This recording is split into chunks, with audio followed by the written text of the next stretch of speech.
Some 140 students and youths came together at the People's Association the night after this year's National Day rally to discuss issues raised by Prime Minister Lee Hsien Loong.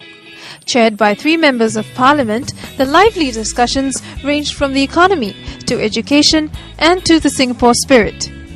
But one concern dominated the night, that is, the issue of foreigners.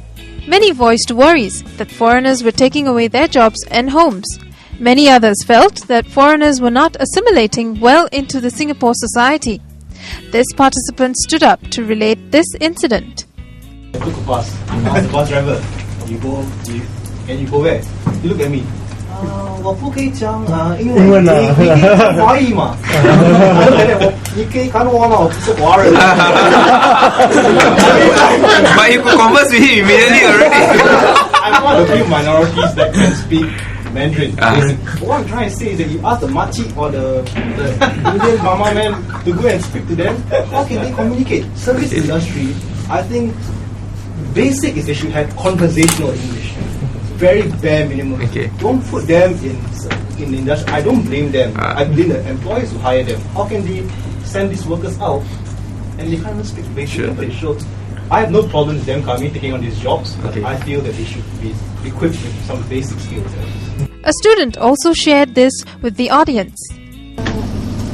It's very, during classes, it's very clear you can see the China students on side, the Indonesia students on side, and then the Singaporean students will be at back. So it shows that they haven't really integrated with us. Even when it comes to like project work, they will stick to themselves. They don't make an extra effort to mix with us, even though we try to get them in. But they only come to us when they have no other choice. That's what I feel. Dr. Maliki took the chance to explain why foreigners are important in a globalized economy. The reason why we have to bring in this influx of immigrants meaning PRs and new citizens, is to make sure that first they sustain the economy in the longer term. At the same time, to manage our growing population, because we bring younger people, we bring people of your age group, right? So on average, we expect 2.1 birth rate.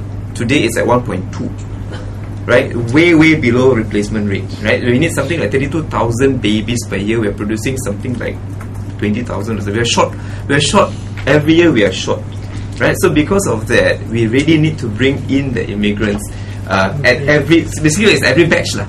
Every batch you bring in, you see, so that to sustain the economy. Because otherwise, the reality is our dependency ratio at this point in time is something like we started at 1 to 8.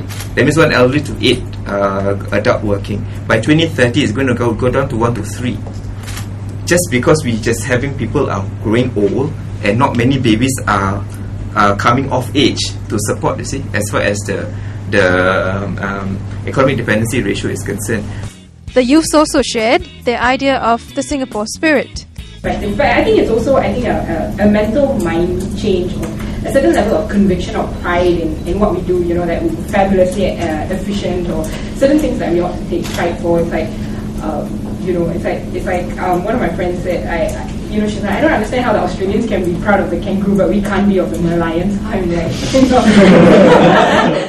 I don't feel the need to be rewarded to feel like a citizen, because like what S. Rajaratnam said, is being a Singaporean is not a matter of ancestrism. It's a choice lah. So I think that if I choose to be Singaporean, I don't need the reward to be Singaporean. Click on the subsequent clips to hear what else Singaporeans have to say about the National Day rally speech.